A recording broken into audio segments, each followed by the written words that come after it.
Afternoon, evening. Afternoon on the West Coast, right? Late afternoon. Nice to have you with us.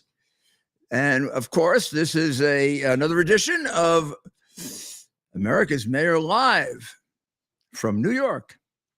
And tonight we're going to begin with some breaking news.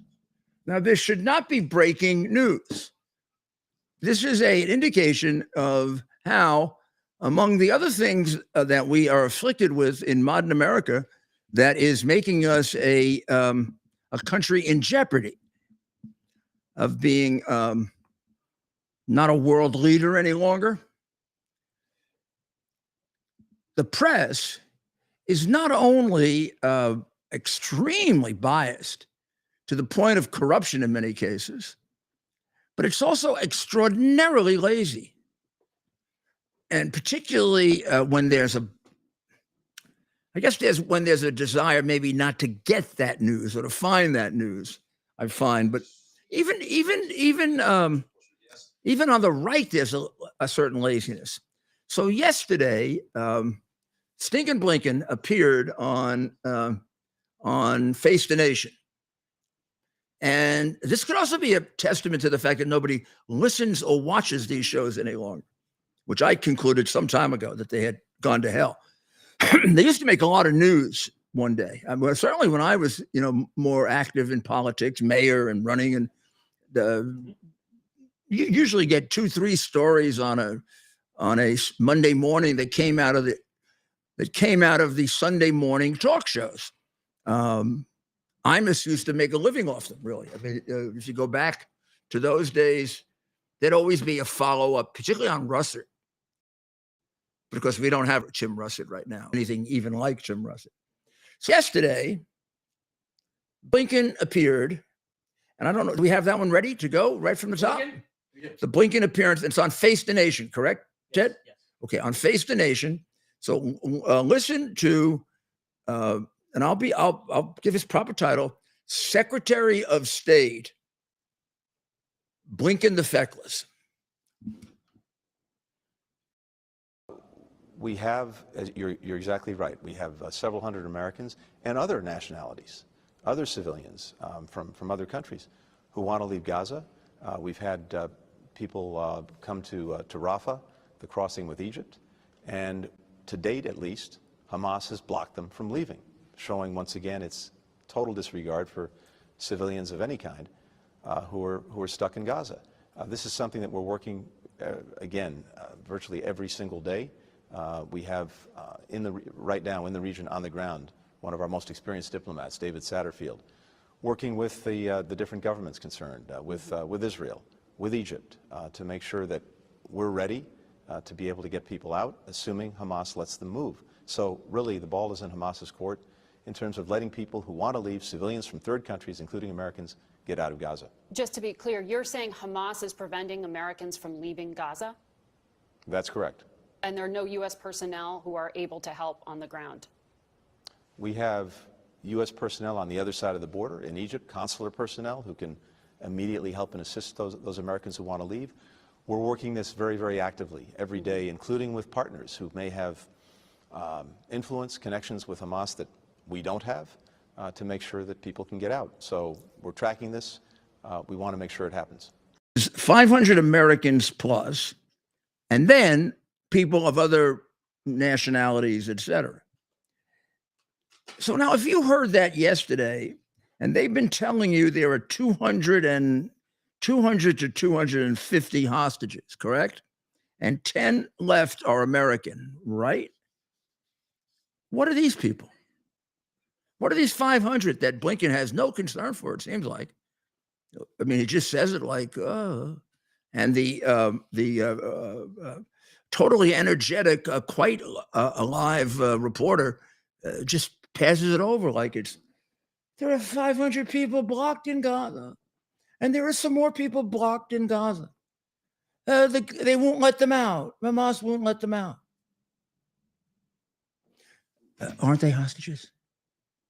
Or if they're not hostages, aren't they kidnapped and arrested, in essence, held against their will?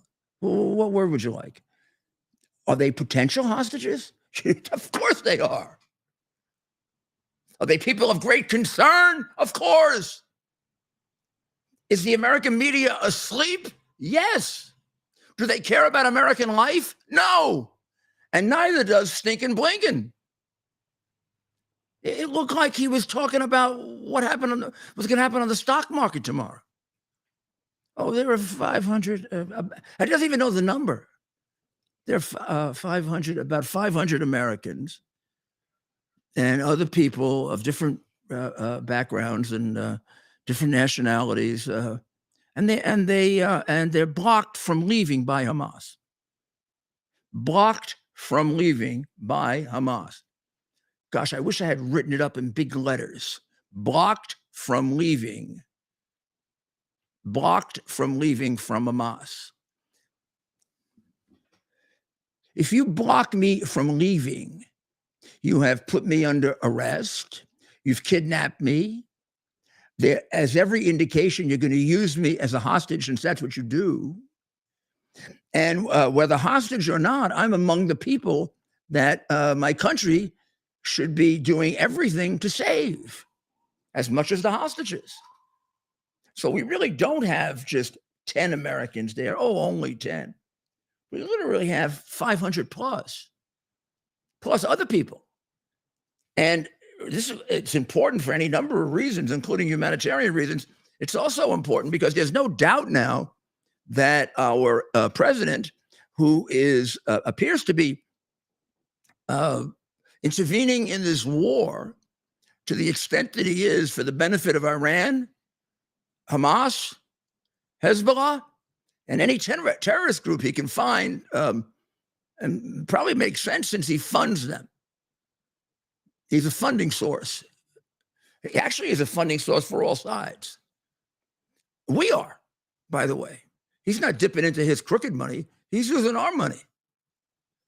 So the reason this is even more important is he is putting pressure on Netanyahu, has been since the time he went there, and before that. He's been putting very deep pressure on him, strong pressure, not to invade until they get the hostages out.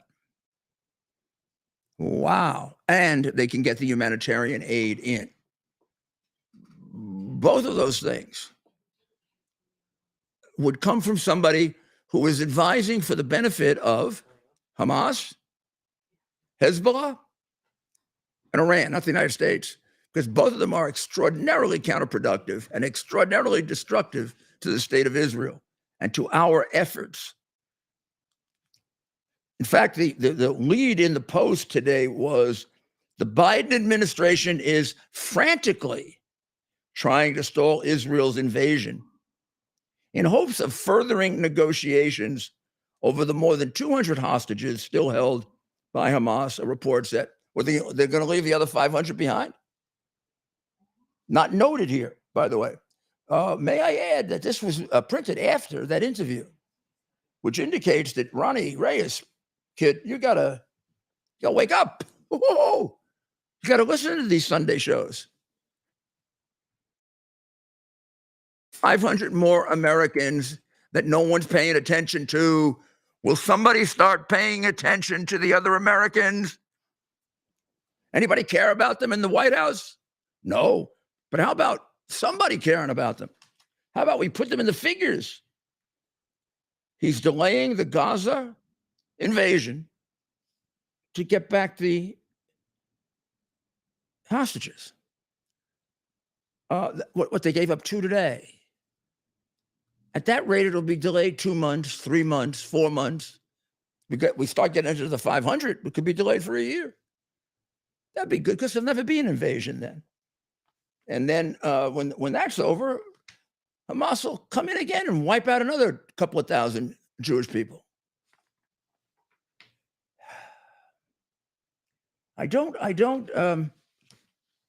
know how you can escape the conclusion that he is giving advice for the benefit of the Islamic terrorists in this war.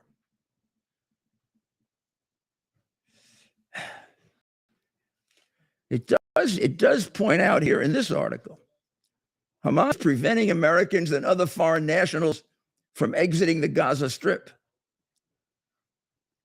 Okay.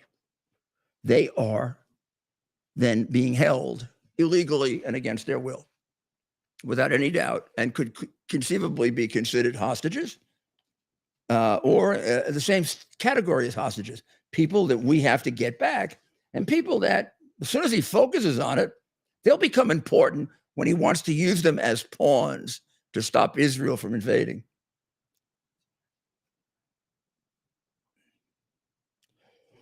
Meanwhile, we are sending humanitarian aid in there. Well, think about this now. That sounds good, doesn't it? But once again, this goes unexamined. Let me give you an analogy.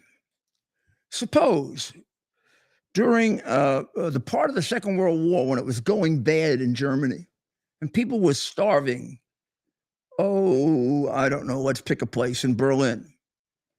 Suppose we sent humanitarian aid to the German people, because after all, they're not part of the army, they're not part of the SS. They might not even know about the concentration camps. Do you think there's a chance that Hitler wouldn't have taken that aid for the SS or the army that was starving? Is there a chance? Of course not. Why is that? Because he's a dictator. So who do you think is taking the humanitarian aid in the much smaller, tiny little slip of land called Gaza, which is controlled by Hamas? And how can we say with certitude, they guaranteed us it's going to the people? They're the same people who said that Israel hit the hospital. They're the same people that just last week were chopping babies' heads off. So Hamas tells us that they're giving it to the poor people and not using it for their competence. First of all, we have no assurance of that. We don't know what's going on inside there. If we did, we would have predicted the strike, right? We don't know what the hell's going on inside there. And if you think Hamas is such a benign group that they're taking what they need and they're giving it to the people, well, we wouldn't have this problem in the first place, because they would have been taking what we've been sending them for years and giving it to the people, and Palestine would be very rich. And if you think this, please get somebody to kind of take over your affairs in life, because you really are too damn naive and incompetent to exist. So the simple fact is that if we're sending he's asking for another $9 million in humanitarian aid for Palestine. That's another $9 million for Hamas. I don't know, maybe $8 million for $8 billion for Hamas, so 7. So he's giving 7 to them and 14 to Israel. He's giving Israel twice as much as Hamas. So he's got 2 to 1. He's backing both sides. This president is impossible to evaluate compared to any other American president. It's almost useless to say he's the worst president in American history. He's certainly the most crooked and probably the biggest traitor. And now, not only are we creating this problem of the army. We have a picture here of a tank getting ready to go in. Maybe you have a couple of pictures we can show people of how the Israeli army is ready to strike. 180, Mayor. There you go. The army is ready to strike. Move it down a little bit, Mayor. Oh, that's good. That's good. Perfect. Okay. Perfect. If you could put that on right here. So the army is ready to strike. About how long would you say we've been saying they're going to strike within a couple of hours or a couple of hours rather. It's been a week. Yes, Mayor. They were supposed to do About a a- ground invasion last week, so I don't know It what's going seems on. to me it's at least a week that I've been saying Absolutely. until I found out that Biden is stopping them. So these soldiers, of course, don't know about that. And some of you may have been in war, some of you may not have been. But you know what it's like to be held back? Here they are on the right on the Gaza border.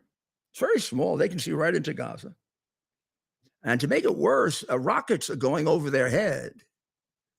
And the rockets are killing their people. Last week happened to be one of the heavier bombardments by Hamas of Israel. So it's not just they're prevented from going in, but their hands are tied behind their back. And their people are being killed as they're being held up. Can you imagine what that's doing to their morale?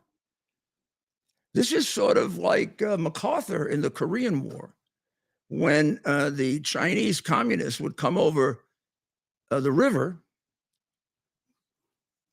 Was it the Yalu River?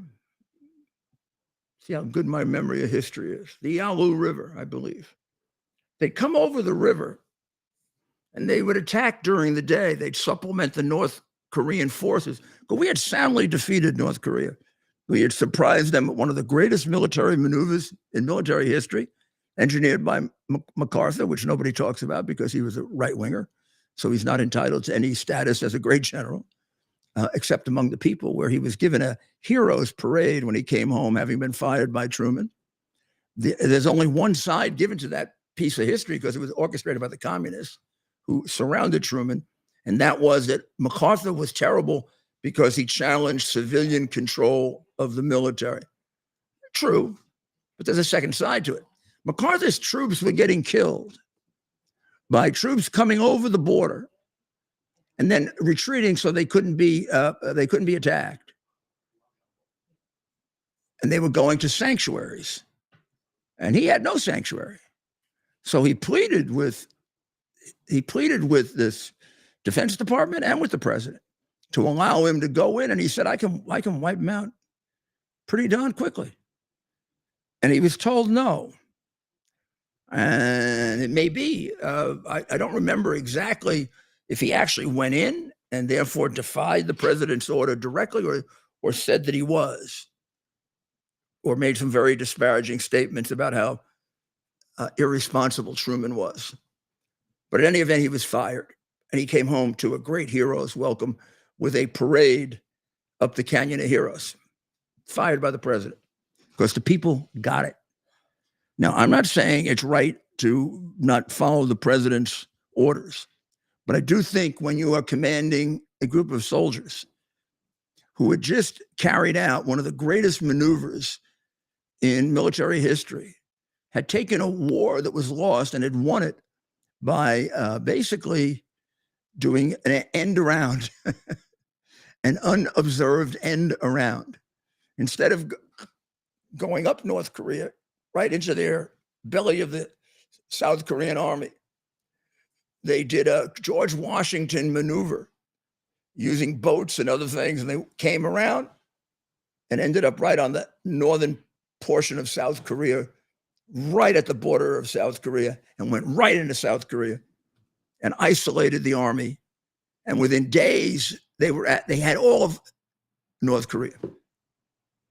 And then the North Koreans, desperate because they were losing a war, the Red Chinese came in and supplemented them. And our soldiers said it was crazy because they have an endless number of people. You would kill 100 more would come in. Kill 100 more would come in. And then when you were going to continue into the night and destroy them, they would go back across the river, hide, rearm, and come back. He wanted to go in and he wanted to bomb and he wanted to go in and invade, and he felt he could defeat them. If you want to do a retrospective of history today, which we will do sometime as a special, because I think it sets a lot of what went wrong in the 20th century, there's no question we would have defeated China. China was on the balls of its ass. It had just gone through a horrible war with Japan and a horrible war with Chiang Kai-shek, who almost won, that established Taiwan. They didn't have nuclear weapons then, and they had an army that had been beaten to a pulp. They only won because of us. They could have been defeated, really, with the troops that we had there, the troops that had made the great maneuver, taking very few casualties. And we would have fought China at a point of its being the weakest. Instead, we didn't. And now we're facing a country that threatens to be more powerful than us and already has a bigger navy. But that's the point. The point is that you cannot allow Hamas to kill your people every day, and you have the capacity to stop them, and you don't do it. Mayor, I got a question, a legitimate question for you. Who is Joe Biden to tell Bibi Netanyahu to delay a ground invasion when more than 1,300 Israelis were murdered by Hamas? Why does Biden have the right to even suggest that? I personally think a ground war in Gaza is better than an airstrike because you can see who's who instead of going in blind. That's my personal opinion. What do you think about that, Mayor? Well, number one, you're right on the second. A ground war is necessary in Gaza if you're going to eliminate Hamas. You're only going to half eliminate them by air, if that. But the only way you're going to get them out is you have to go in, find their bases, kill them, remove them, and reset the country. And it's a small country; it can be done. It's not a forever mission. Also, you're not going to stop Israelis from being killed until you go in. Remember, Joe Biden is sitting in the safety of the White House when he tells Netanyahu this. Every day, the Hamas military is shelling Israel, and Hezbollah is shelling from the north. So while they wait, they're being killed. The sooner they get there, the sooner it ends, and the fewer Israelis die. And he's doing that to save 200 hostages that may very well be more like 500 or 800. And the best way he's going to save them is by liberating them, because they're eventually going to get killed, all of them.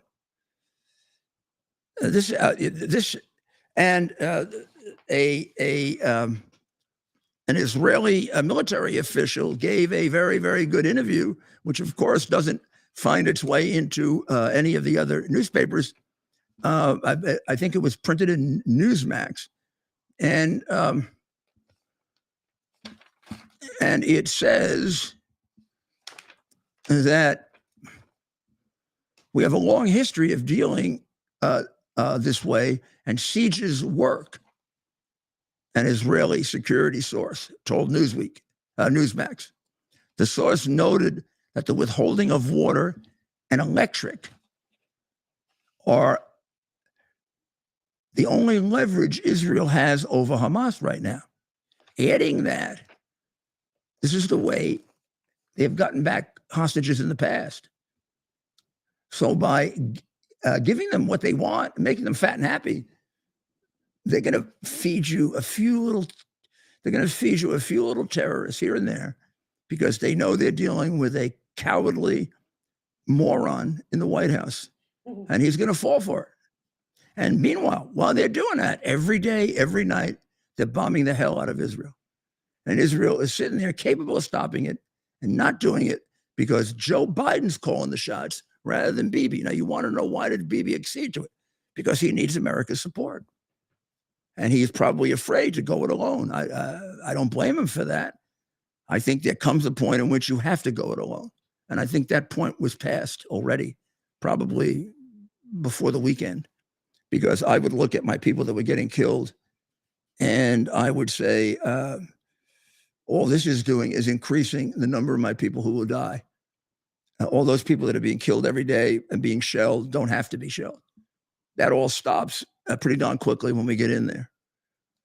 So let's get this over with. Faster we get it over with, the fewer people die. Also, the faster they get in there, the less they can prepare for it, because we've already blown that for them. They say the source noted that with the holding of water and electric are the only leverage Israel has over Hamas, adding that giving aid to Gaza is really giving aid to Hamas. Point that I was making. This is an Israeli making the same point. The Israeli energy minister said that not a single electric switch will be turned on, no water hydrant will be open, and no fuel truck will enter unless the abductees are returned safely. And it says here that Blinken spent most of his day on Monday attempting to pressure the Israeli to open up Gaza for humanitarian aid, which means giving aid to Hamas. And that's what Biden now wants another $9.1 million to do. I hope that Bibi listens to his conscience and to his people and does what's right for his people, because now his fear of losing American support is clouding his better judgment. And he's a friend of mine and someone I care for. And I understand the duality of pressure here, but I think now it has gone to the point where he really doesn't. I mean, he's kidding himself if he thinks he has American support. He doesn't have American support. Biden is on their side. He's giving advice and he's giving calls, and all of which aid Iran, Hamas, Hezbollah, the Islamic extremists, which he and Obama have done every day they've been in office. The Israeli military is ready to go.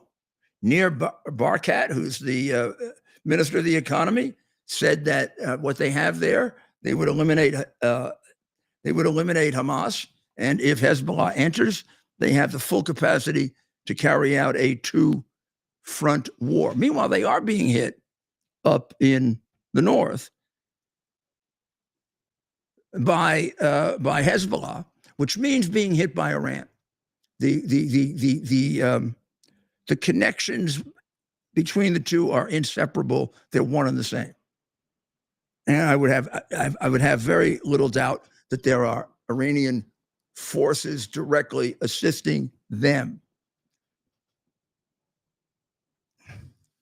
In the middle of all this, just to let you know what side he's on, Biden and the European allies that we control let the sanctions on missile and drone development, which have existed for quite some time, but were extended by, I don't know if they were put on by Trump or it may go back to Obama. And we let them expire. They expired actually, just to be clear, on Friday. So now they can build all the missiles and drones they want without sanction. In the middle of our trying to protect Israel from an onslaught of drone attacks and missile attacks, we give Hamas's biggest supplier and patron more latitude to build, ship missiles and drones to kill Israelis. In addition to the $6 billion that we had sent there, was held by Qatar. And I believe, now this is a belief, so this is not even a source that I have for this. This is an instinct that I have. I believe that $6 billion has been given to Iran as part of the modest prisoner exchange. They wouldn't have done it without money. They wouldn't have approved it without money. And there was actually a loose reference. I shouldn't say that, just all my instinct. There was a loose reference to it in one of the articles that money had gone through. And Qatar also has to be dealt with. And it has to be made to decide whether they're our ally or not. Their usefulness as an intermediary is completely silly and not particularly useful at all. They also are working for Iran, not for us, because that's where they think their money is. And that's all they really care about. The time has come for them to pick sides. You don't get to play both sides in a war against terrorists. I'm sorry, not a war with a religious, insane, homicidal dictatorship. This is like playing both sides against the middle with Hitler and Stalin. So when we get back, we'll give you a little bit on the Israeli tactics. And then I think it really is important to take a look at what Hamas really did, so you get an idea of just how insane these people are who are demonstrating for them. We'll be right back. Tunnel to Towers Foundation delivers on its promise to do good and never forget the sacrifices America's greatest heroes have made for us. Heroes who risked their lives to keep our communities and our country safe. Heroes like United States Marine Corps Captain and pilot John Jeremy Sachs.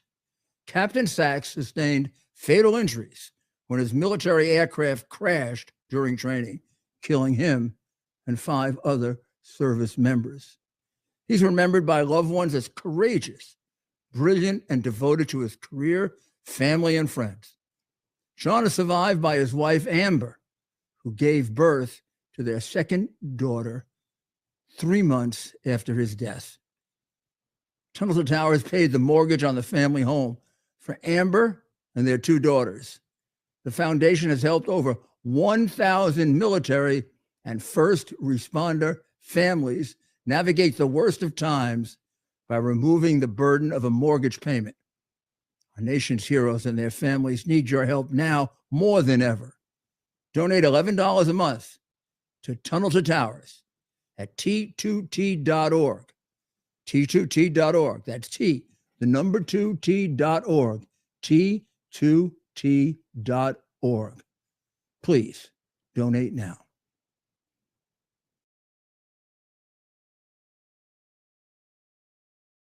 Time for balance of nature. Ta-da. You see those people like who are 105 years old that are lifting weights after balance of nature? I don't know if you saw that. There's a competitor that's on, and I want you to know something about their commercial. He says like he's 89 and she's 80, and they're out playing golf, right? So he says he's been taking this for years. So I'm not going to say what it is, of course. It's a not first of all, it doesn't have anything like what Balance of Nature has, which is just about every single vegetable you need in the quantity you need it already put in here, and every single fruit that you need put in here. They don't have that. They have something else, and I imagine it's okay, but it's not what they say it is. But in any event, the advertisements are totally ridiculous because they both look pretty good for 80 and 89, which of course could be done with makeup, and they look better than Biden. So I guess maybe it's good for letting you be better than Biden, but not necessarily healthy. So she gets out of the golf cart, and she goes back and gets her golf cart. And then he talks. At no point does he get out of the golf cart. He said, and we've taken it and we can play golf. You think they could get somebody who could get out of the golf cart? He can't even get out of the golf cart. I assure you, if you take Balance of Nature, my friends, you'll be able to get out of the golf cart and you'll be able to hit it further than Trump. Uh-oh, we just got a call. Is that Trump? He's disputing that you'd be able to hit the ball further than him. Andrew hits the ball further than him. Andrew hits the ball further than him. I don't. Andrew hits the ball further. Now, this he does very shrewdly. That he doesn't challenge. I noticed when he was in the White House and played golf, and recently he calls Andrew to play golf with him every time he wants to win, because they beat 3 guys the last time they played. It was 3 against 2, which when you're the owner, you can do. Usually at a golf course, you can just do a foursome. But if you're the owner, you can do a 50-some. So Israel is really ready for this damn thing. I'm telling you. You want to show them what they got lined up? I showed them the one tank. That's not much, but show them. You have a picture of what they got lined up? I saw some good pictures this morning of what they had lined up to go, except I have this terrible feeling for them that you've probably seen this in movies of like The Longest Day and movies of D-Day where Eisenhower had to cancel it. What was it? About 4 or 5 times because of the weather. Remember, the weather across the channel was terrible. Yeah. In fact, he finally did it on a bad day, because if he put it off, he would have to have put it off almost for a month because of the tides. He got it down to the last day that he could get across the channel safely without losing boats because of the tides. So he kind of pushed it that day, but it worked, thank God. But it was a tough decision. And Eisenhower got a lot of criticism for delaying it, but he was delaying it because of weather. That's the first excuse they gave the first day. The first day they said it was too cloudy. I remember reporting it. But now it isn't too cloudy. Their hands are tied by somebody who is working for the other side, just like all the spies that he had in his administration that are now coming out, who were spying for Hamas, Palestinian Authority, and Iran, and also helping to launder money to Iran. No conscience, right? How could you give money to a country that is the largest supplier of terrorists in the world without knowing you're getting people killed? What do terrorists do? They do not distribute, I might add, stinking Blinken and dopey Biden. They do not administer humanitarian aid. They take it, use it for themselves. That's why they're called terrorists. So the Israeli army has set up a special unit of Shin Bet that has targeted and has taken an oath to kill every one of the major leaders of the terrorist attack on their people who led the slaughter and rape of their women, the beheading of their children, the destruction of their innocent people. Now that you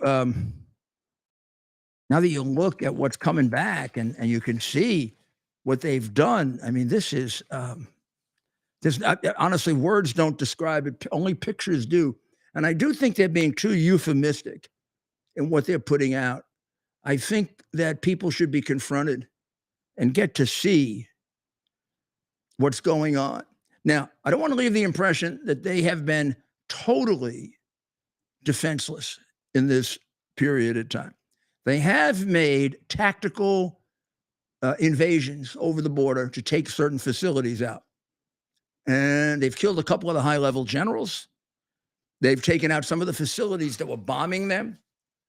They probably did some pretty good intelligence work, because a lot of this is going to involve the tunnels, which is why the damn electricity has to be turned off.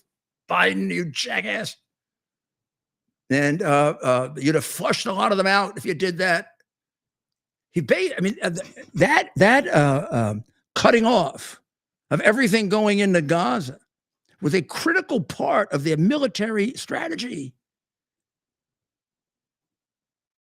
This guy interfered with it to give humanitarian aid to people that are not going to get the humanitarian aid. Did he just want to feed Hamas, or is he that stupid? But they did get across the border. Don't know how many times they did. They struck a mosque compound in Jenin, which was filled with militants. They took out 2 launch sites of the Palestinians. But still, last week was a very, very heavy week of bombardment by Gaza into Israel. Bombardment that had to be enormously frustrating because if they could invade, they could stop it pretty darn quickly. And every day they don't invade, more Israelis get killed. They also have set up a special force to get 2 people. One of them is Yahya Sinwar. That's a Yahya Sinwar. And he is the overall leader of Hamas. And the leader of the military wing is Mohammed Deif. They coordinated the attacks that killed the 1,400, mainly civilian Israelis, and to a large extent, women and children. Sinwar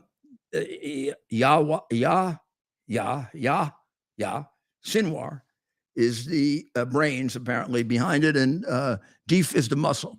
They are targeted directly for quick elimination as soon as they can get across the border. But who knows where they are? They're probably hiding under some woman's skirt. Or how about they're in Qatar? Shouldn't Qatar turn those people over to us? They're terrorists. They're terrorists in almost every civilized country in the world. Aren't they civilized? Qatar. They've got some of the key people, some of the key operatives who are involved in the killing of innocent people in Qatar. Will they have sanctuary there? When the hell has that happened? I mean, it's about time that Biden just say, you turn over those hostages to us. We're not only cutting off everything with Qatar, we're going to put sanctions on you. And we may even come in and take out the Hamas people ourselves, meaning us, America. We have a base there, and we're interested in keeping the base. Yeah, you want to come and take it? Would the Qatari army like to come and take it? You want to come and take our base? Used to be one of the strongest bases that we had. I hope under Biden he hasn't decapitated it like he has a lot of the military. But I have a feeling that the Qatari army that hasn't fought a war ever would not exactly be a good match for our base. And this idea we got to keep Qatar happy because we have a base there, like hell we do. We got a base there. Come and take it. There'd be no more Qatar. That's what Trump would say to them. Biden would say, "Oh, well, we have to be nice to them because we have a base there, and we'll be nice to them if they're nice to us. Give us the damn Hamas people, huh? And go get the damn hostages for us. Don't start holding us up on these hostages, and don't give us bullshit either. 200 hostages, and there's over 500 people that can't get across the border. Arithmetic doesn't work out. I don't know if you noticed in the newspapers that when I say the newspapers, the newspaper, the Post, had a pretty good list of the stuff that's now been found that shows just how sickening this attack was. One of the things that they put out and took a picture of, if you could just show people that, you'll see that that's a school book bag. Looks very, very, very nice.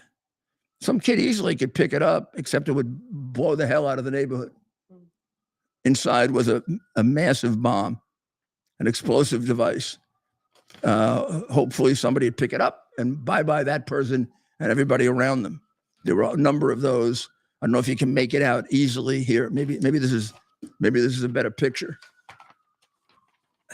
Right here. The explosive device was in the mouth. It was closed. You wouldn't have seen it. Pick it up. Some kid plays with it. There goes the kid. There goes the neighborhood. These are the people that we're sending humanitarian aid to. Maybe the guy who set this up is getting food from America now. Smart, huh? Crazy. Anyone disagree with me? I mean, do you think that my Hitler analogy will get through to people. That in the Second World War, if you sent food in for the people in Berlin, Hitler would take it for the SS and for the military as his first priority. Hamas will take it for their warriors, for their killers, for the people who did something like what I just showed you, because they're the people they got to keep alive. The people, they've already basically told to not leave the war zone. When Israel told them to leave the war zone, they've already given them up. They're not going to give them the food. And explain to me why Biden and Blinken would say they have assurances that the food is going to get to the people when they don't have anybody inside Hamas that can report to them. And if they knew about Hamas, the attack never would. They don't know what's going on inside Hamas. Why are they doing this? What's wrong with them? No answers? I mean, the cynical view would be, well, no. I mean, the truth is there are people within the State Department and a growing number of, and maybe it stems from our academic institutions, and this anti-Zionist is it anti-Semitic? Is there, Mayor? And we can the difference between anti-Semitism and anti-Zionism. Same thing. Same thing. I'd say it's the same thing at this point, because when they're talking about anti-Zionism, they're not talking about just disputing the policies of Israel. They're talking about the very existence of Israel. Okay, let's say you can be anti-American in one of two ways, right? You can disagree with the policies of America, right? Yes. Or you can be dedicated to the destruction of America. Those are two different things. People we're dealing with from the day they're born are taught that they got to destroy Israel. Yes. What about their chant from river to sea? They were doing it in Brooklyn the other night. That's right, man. From river to sea. That means that's a call. That to means arms. every Jew in the way gets killed. Yeah. Well, actually, the translation is actually from river to sea. Palestine won't be Arabic. They want it to be totally Arabic, no Jews. So they're calling for the eradication of all Jewish people. They're calling for a genocide. Correct. That's okay. Arab translation. Hollywood supports it. Of course they do. And so this has gotten to the point where they've infiltrated the State Department, right? The current administration, and That's easy to do. Communists infiltrated the State Department. Really easy for these guys to do it. They haven't been working for the United States in years, like the CIA. And now I think some of these donors on these, and some of them happen to be Jewish, they're seeing what's happening at these colleges, and some of them are shocked. They give all this money to a school like Harvard, let's say a donor or an alma mater. That's the and good then news. They're like, oh my goodness. Some people are fighting back. Yeah, and maybe it'll wake them up to the rest of the woke left and the issues there, Mayor. In addition, let's not predict a sea change, but let's predict a little movement. Yeah, a little movement. Yeah. So they also have discovered cyanide, chemical bombs that hadn't been used, but they were brought over by the terrorists and were going to be used, which means they were ready to engage in chemical warfare if they hadn't been intercepted fast enough. I mean, these are all war crimes that nobody's talking about trying them, by the way. And then there's an excellent article by Tomer Peretz, who is an American Israeli, who went over to Israel right before this happened for a cousin's wedding and ended up being stuck there. And he volunteered for Zaka. Now, what is Zaka? Zaka is the country's civilian rescue and recovery organization. It's world famous. And he had to go in and learn how to clean up Be'eri Kibbutz, which is the one that they targeted. And they killed over 100 women and children, mostly. And he describes in this article, and he's not a first responder trained in this, Mike. So he describes. It reminds me of what Judge Tyler used to describe to me about the concentration camps that he helped to liberate when he was a captain, and other people, bodies cut in half, children mangled, women dead but raped before they were dead, mostly picking up body parts, not actual whole bodies. And they took bodies out, including the terrorists, and dealt with the terrorist bodies with respect in the same way. And he said, very simply, because Israelis are not animals. You're damn right they're not animals. They're just as good human beings as we are. And we're good human beings, despite what Biden says about us. He personally handled 40 bodies. He says that it's more than 100. He said the count of 100 dead is short of the actual number. He said, my only confusion could be I might be counting in the terrorists with the citizens, because sometimes you could tell them apart and sometimes you couldn't, because the bodies were all sorts of. right. You should read it if you want to, figure out. Nobody's exaggerating this. This isn't a case of propaganda or exaggerating. They don't have to. And now the parents in Israel, think about this. They're putting on their children, they're putting their names on them in various places. So if they get killed, they can recover their bodies before they go to school. Can you imagine what they're living under? And Biden's delaying it. Biden's delaying it so that he can give food to Hamas. He's a monster. Food to the terrorists. What? Food to the terrorists. Yeah, meanwhile, the kids are getting marked up with their names because there's a good chance one of them might not return from the bombs that are coming over from Hamas and also from Hezbollah in the north and Lebanon. Well, Mayor, this reminds me of times after 9/11, the FDNY put in a practice that I'd done when I was EMS to write your name in your helmet, your last name, just in case there was another terrorist attack. Sure. So you know all about that 9/11. So that reminds me of here when how we were in so much fear after 9/11. I remember belts and wallets. Yeah. And I remember that sometimes that's all we recovered. Yeah, finger. I remember recovering belts that we could identify as the person. It didn't have the name on it, but you could identify it as that person's belt. Mm-hmm. Mm-hmm. It's crazy time. Please don't let me start thinking about it. Is there any doubt that this guy is on the side of Iran? No. He before this all started, right? He wanted to get $6 billion to them. So he wants to give $6 billion to the country that wants to destroy Israel and death to Americans. So that's sick, right? That's sick. For an American president to want to give that kind of money to a country that is dedicated to destroying our best friend, and a country that has killed numerous Americans and loves to chant death to America, you got to be a sick man with a sick administration. I think the sickness is communism, but whatever the sickness is, it's a malignant one and it's terrible. And it's got to be cut out. He let the UN missile and drone sanctions expire in the middle of the war.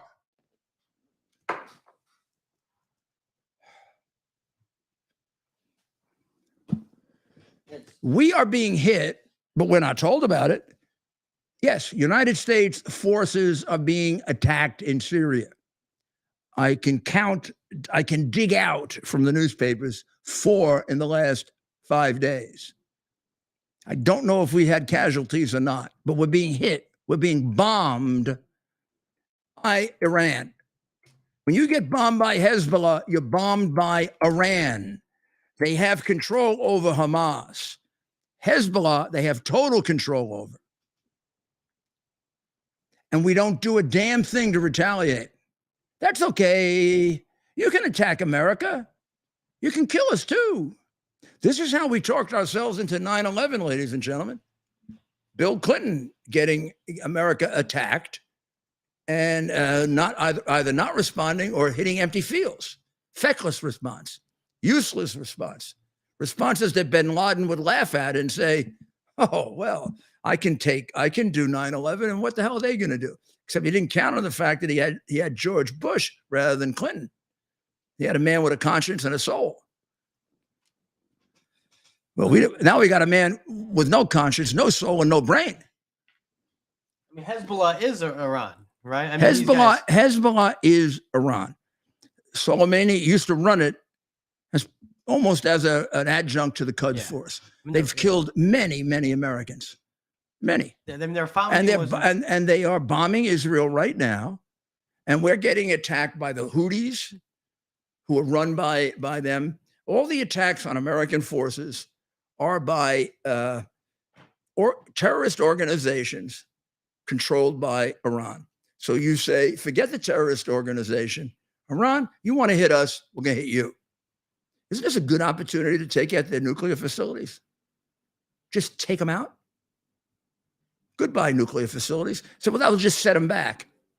Okay, set them back. yeah. But Mayor, do you think Biden's worried that if we go get out again Iran, that Russia and No. China, you don't think he's worried about that stuff? No. Hmm. Well, maybe Biden is worried That's about what I'm it. saying. Biden's worried. There is no chance in the world, if we hit Iran, that China and Russia want to test us. No way. Yeah. In fact, I'm going to tell you the real truth. There's no chance they really want to test us if we ever could convince them that we had balls. I mean, we're the ones that we've used Why do you think? 1945. Why do you think they didn't attack us during Trump? Why didn't they do this during Trump? Because they were afraid he would do what I just said. He would get it up to here and he'd say, okay, let's go right for Tehran. I gotta go this way. I go right at Tehran, stick a bomb right on the Ayatollah's head. And that crooked son of a what doesn't want to die with all the bullshit about he wants to go get his 72 virgins. First of all, he's too damn old to enjoy the virgins. Well, look what he was decisive with Soleimani. Biden was against it. Biden was against killing the slaughterer of Americans. Insane. The Bin Laden raid. Biden was against that. Is he working for them? I mean, don't you know that? You voted for him, some of you. You must have. Well, I don't know. Unless they really cheated even more than I did. Somebody had to vote for him. More than you thought. I can't find anybody now who voted for him, but somebody must have voted for him. Jill voted for him because she wanted to be first lady. And she likes being first lady so much she leaves her senile husband to make a total fool out of himself constantly. She doesn't even go out and help him. Were those new pictures from the beach this past weekend, Yes. or was that? Yes. I couldn't believe. It was almost too hard to believe. Yeah. Is it true? Yes. He was on the beach this past weekend. Yes, I couldn't. I didn't even click on it. I'm like, there's no way this Did is you real. see him when he came out on the airplane in his pajamas? Oh yeah, that's right. Did you see what he looked like when he came out on the airplane in his pajamas? Oh God! Remember? Oh, that zip up. The chin. You What's weren't up as with the- harsh Was that on his as I was. Was that his pajamas? Looks like he That's just- harsher. They than were trying to time. get And then Blinken in the back. Blinken and Kirby were trying to get him in. Like, Yeah, we got a picture of that. didn't Kirby say cut him off? Here, let's get a picture of that. Blinken was behind him like a creep. Like, Look at Blinken. Look at Blinken back Yeah. there. Look at his eyes. Looks like a. Ugh. He may be worse. You think he's worse than Biden? I just don't know where he No, came no, from. no. All of a sudden, Anthony Blinken's. He just, but I don't know where he's from. look at now, just take a good look at that face. That does not. That is a inspire confidence blank. there. That's a blank face. I always want to know why his eyes were closed when he was giving the address to the. But the look, United they're- States. Okay, they were, but why are they open now? That's I'm confused. Can you see him now? Was it past his bedtime when he was giving that address? Look at Blinken just in the back. He's just. You know, and if you- Kirby's over there. nervous honestly, as heck.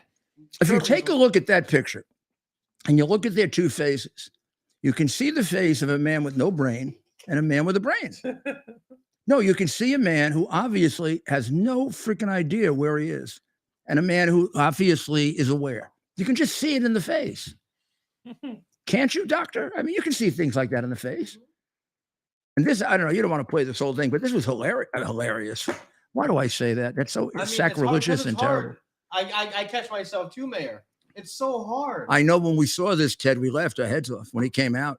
Oh You like the outfit so much. No, I was very much against it at first. You were kind of cutting him a little bit of slack. Yeah, I said, hey, he's tired. And You were more focused on the substance. I was focused on the superficial. You were focused on the fact that the guy's a criminal. so let's I'm take more it. upset that he's wearing a sweater. Let's take a short break so we can get our commercial in.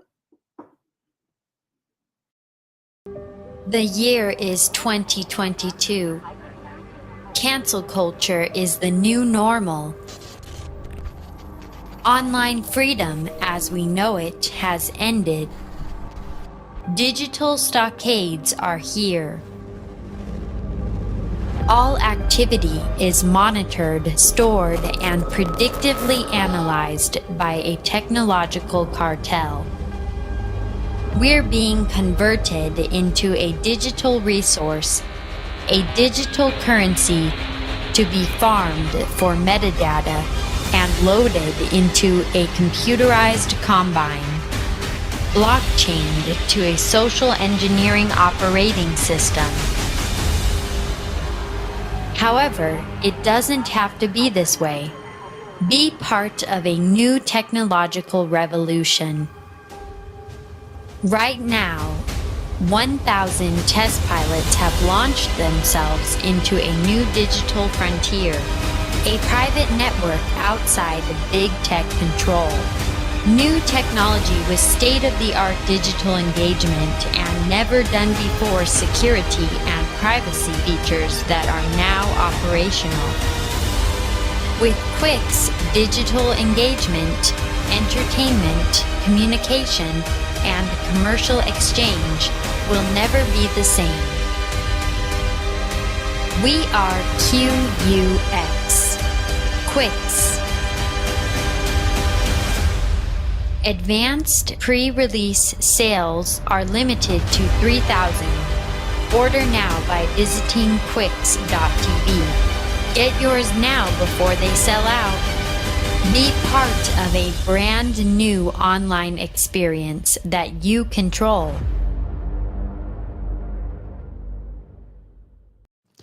So, Rudy Giuliani, back with you. There are a couple of things I want to catch up with. First of all, the package. The package is beautiful. $60.7 billion for Ukraine, $14 billion for Israel. Do the arithmetic. 4 times more for Ukraine than Israel. Israel is just starting. It's got nothing yet. Those guys already had 100 billion. So this will get them at 160 billion. I say if it happens, no more than 30% of that gets to the field. The rest of it goes into the pockets of the second crooked nation in the world that hasn't changed under Zelensky because he's part of it. His patron is one of the most crooked guys in Ukraine named Kolomoisky. You've heard that from me, not from the Western press that is trying to basically make him a saint. I mean, the guy works for the most crooked guy in the country, unless that's Zlochevsky. Very hard to tell.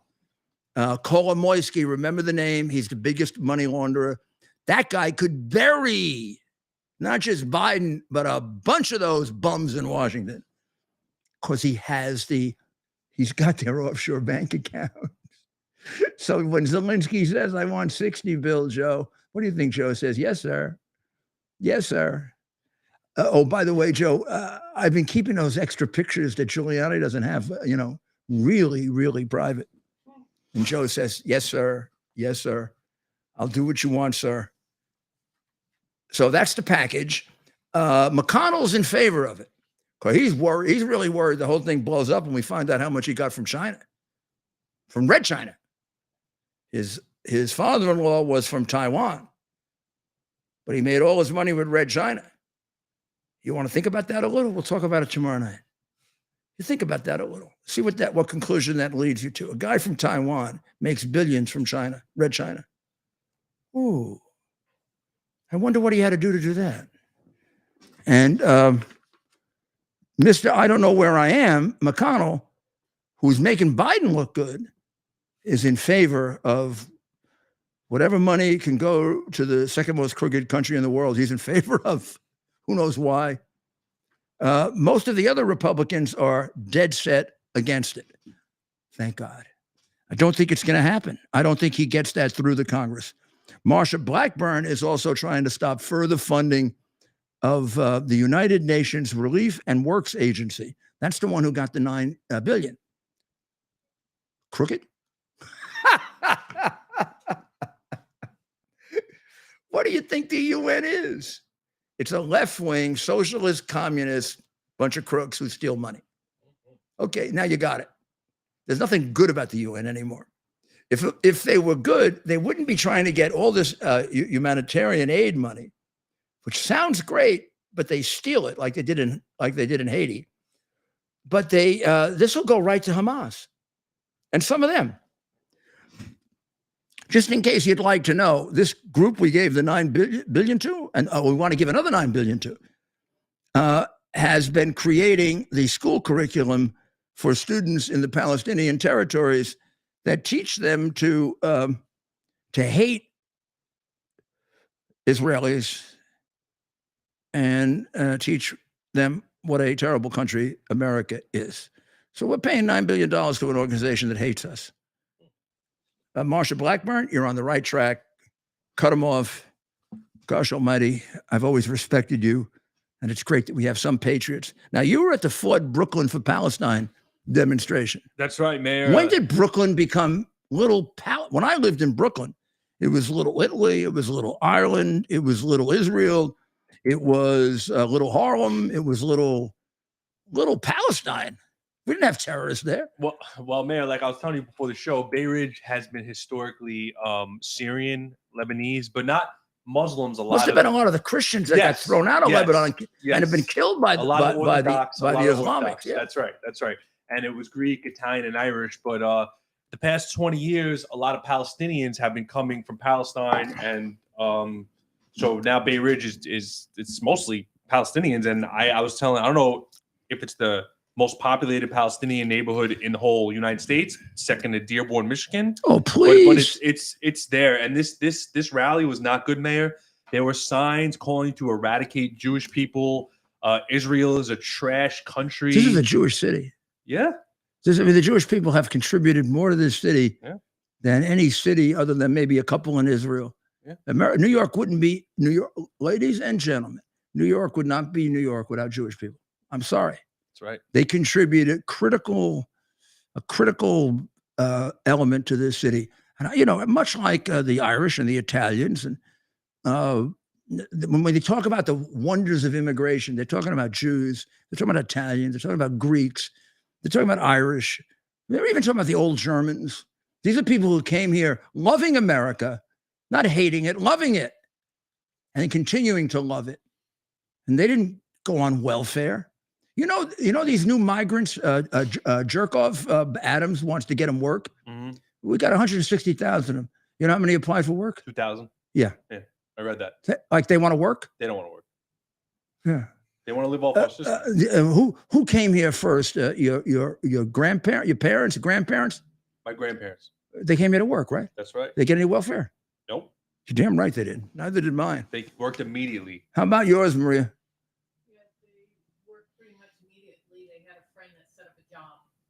Yeah.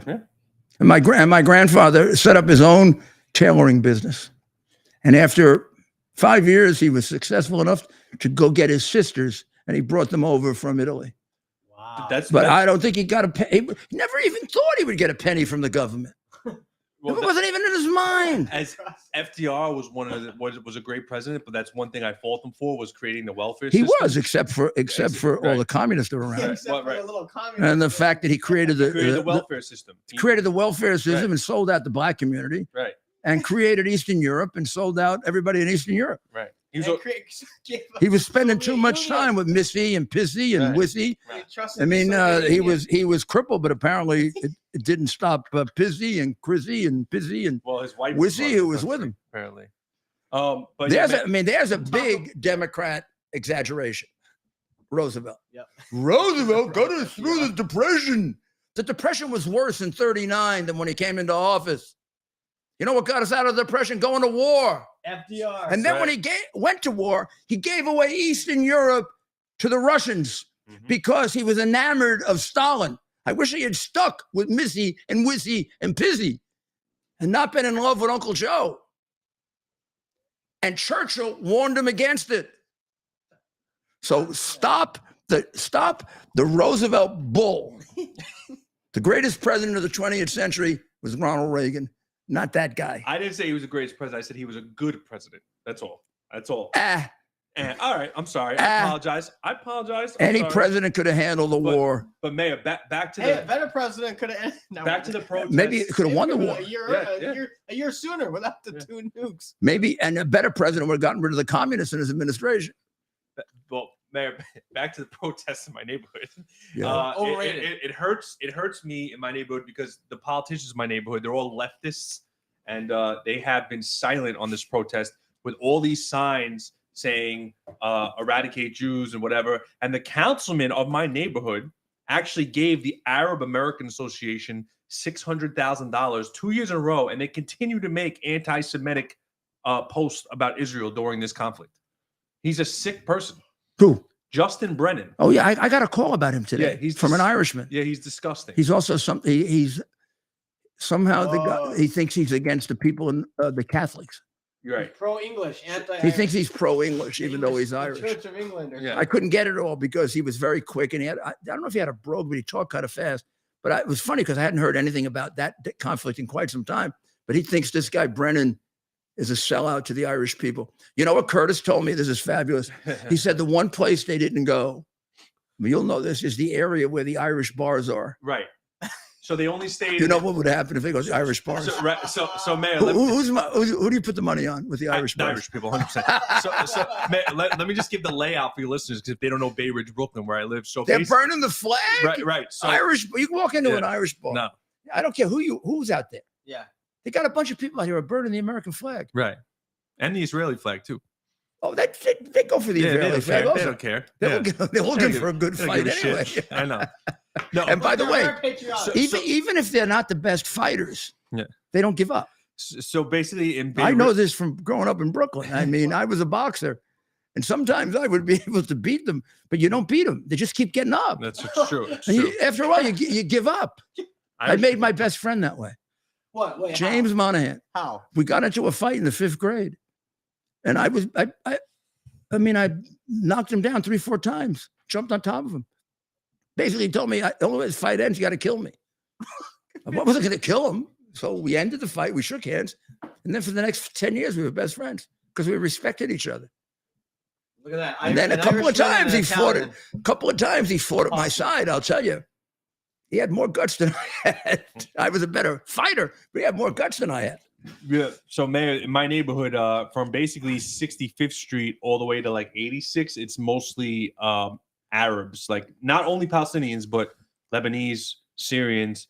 In the 86 to the you don't want to fight the Irish. Street, it's Irish. You don't want to on the street. You don't want to fight the Irish. I don't care. You fight anybody else. They didn't go past. And I know this is very ethnic, and this is very. I'm probably getting deep trouble. But you could put every ethnic group you want in. I don't care. Pick one. You do not fight the Irish unless you're the Irish. Unless you're willing to fight for 48 hours. Watch the movie The Quiet Man. That scene. He's right though. That scene where they fight endlessly, and it never really ends, is a perfect example if you grew up with Irish people. You could take some little Irish guy. You're a big guy, strong guy, little Irish guy. Mayor, I'm not going to say. I'm not going to say he would beat him. He just keeps staying in the fight. He'd get exhausted after a while. When I was a young man, he'd get exhausted. When I'm 34 now, but in my 20s, I had some quarrels with some Irish people in the neighborhood, and I will say they are tough. They are tough. They don't give up. They don't give up. They keep bouncing back up. I love that. Yeah. They just keep. They win. They win by wearing you out, hitting them. They're also a bottle of Jameson Deep, but that's another story. It doesn't matter, but you know, my father used to tell me this running a bar. You could get every other ethnic group drunk. You get them drunk and throw them out of the bar, and they don't know what to do. Right. Irishman gets drunk, he becomes a better fighter. Yes, it's true. It's true, man. I mean, you get an Italian drunk, a Jewish guy drunk, a Greek guy drunk. You can't see. You get an Irishman drunk, and all of a sudden he was like this before he was drunk, and now boom, boom. It's very true. And we're having some good times, some good fun. Yeah, okay, but I think I got everything in now. Yeah. Your final thoughts, Mayor. The illicit. My final thoughts is the illicit pot shop next door to the Queen's DA's office. Oh wow. That may not be by coincidence. Yeah. They don't know. You think the DAs are going in there and then grabbing some pot? We got Kamala Harris. She used to throw those people the general view is we have 1,500 illegals and 12 legal pot shops in Pot City, which is a New York now, pot capital of America. I am told by a very, very good source, it's actually 2,000 illegals. We've only been able to locate about 1,200, but there are another 1,000 that we don't even know about. So, you know, we're growing up a generation with very few brains. The next generation will probably have none. So they'll be like Biden. They look at he's their role model. Well, you'd be like him, but he's, you know, what, 104 or something? Biden? Yeah, Biden, 104, 105. He acts like he's 105. Yeah. I mean, these kids can get like that by 15 by smoking pot. He's only a few years older than President Trump, and President Trump looks younger than him by light years. It's insane. It really is. President Trump's 77, right, Mayor? And Biden's 81. What is he? 80? 80? My fellow American. I mean, My fellow American. I can't read. Would you make that? That's him. Would Is that what he's doing, Mayor? Is he squinting? Is he squinting to read the teleprompter? Would you make the teleprompter a little bigger? I can't see that. What is that word? he actually read his teleprompted directions during that speech to United States the other day. Keep. Yeah. He said what? He said, like, stop, and then He did that again? say it loud. They're going to stop putting any of that in there, right? They're only going to put in what they expect So- the president to utter. So I'm just going to say one thing, and I know you can't. I'm a guilty party here. Also, you can't not laugh about this. I know that, but it's tragic. People are dying because this man is incompetent, a crook, major crook, and a traitor. Sold this country out to China. Looks like he sold it out to Iran too. If he didn't, he's doing a hell of an imitation of a guy who sold it out to Iran. Every decision he's made, and please, my friends who are Jewish, if you care about Israel, this guy's trying to kill you. He's trying to kill you. You want somebody who's anti-Semitic? This guy is big time anti-Semitic on steroids. You can't give $6 billion to a country that wants to destroy Israel and not be anti-Semitic. Sorry. Go try to tell that to somebody else that isn't as smart as I am, okay? Or been around as much as I have. Well, we're going to be back tomorrow night, and we'll see exactly how much of America Biden sells out by tomorrow. And hopefully somebody will stand up in his party and say, Jill, would you goddamn get him out of there? Because he's making not in addition to everything else, he's making a damn fool out of himself. Jerky clown. God bless America. Dear God, pray for us. Pray for America. Pray for the people of Israel who are on the point of the spear for us. And thank you for letting us be Americans. God bless America. We'll see you tomorrow night.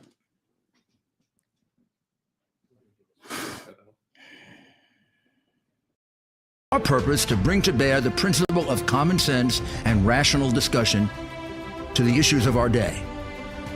America was created at a time of great turmoil, tremendous disagreements, anger, hatred.